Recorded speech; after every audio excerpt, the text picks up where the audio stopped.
Personne n'avait revu Joseph, le fils chéri du vieux Jacob. Jacob vivait seul avec son chagrin et Benjamin, son dernier-né. Une sévère famine ravage alors le pays. Un matin, les 10 autres frères doivent partir se ravitailler en Égypte. Là-bas, un homme puissant avait ouvert d'immenses entrepôts remplis de nourriture. Il ravitaillait à lui seul le peuple entier. C'est vers lui que s'avancent les 10 frères de Joseph. L'homme reconnaît aussitôt ses frères, mais ne dit rien. Eux ne reconnaissent pas Joseph, leur frère, sous les traits de ce grand Égyptien. Vous êtes des espions. L'homme les accuse violemment. Les 10 frères sont jetés en prison pendant 3 jours. Ils se souviennent alors de leur frère Joseph. Comment ils l'ont abandonné. C'était un enfant, et nous lui avons fait du mal, disent-ils. Soudain, Joseph leur manque. Le 3e jour, la porte du cachot s'ouvre. L'homme leur propose un curieux marché.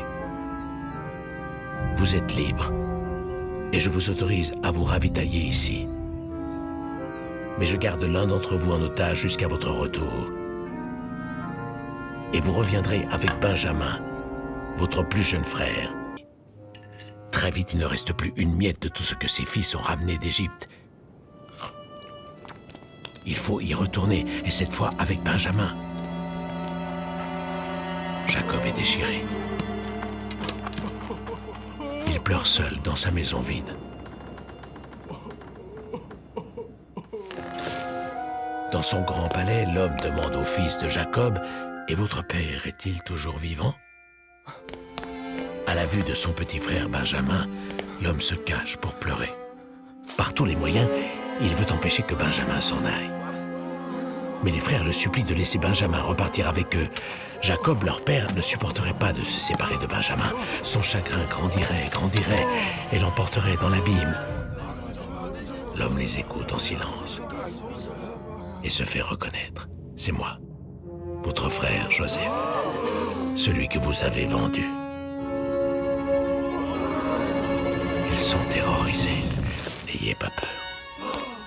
Le mal que vous m'avez fait, Dieu l'a changé en bien pour sauver des vies. En reconnaissant le mal que l'on a fait, en pardonnant le mal qui nous est fait. Enfin, un soir, le vieux Jacob, solitaire et affamé, voit arriver la caravane de ses fils. Ses fils lui annoncent « Joseph, notre frère, est vivant ». Doucement, le noir s'efface du cœur de Jacob. Ils partiront tous rejoindre Joseph et s'installer en Égypte.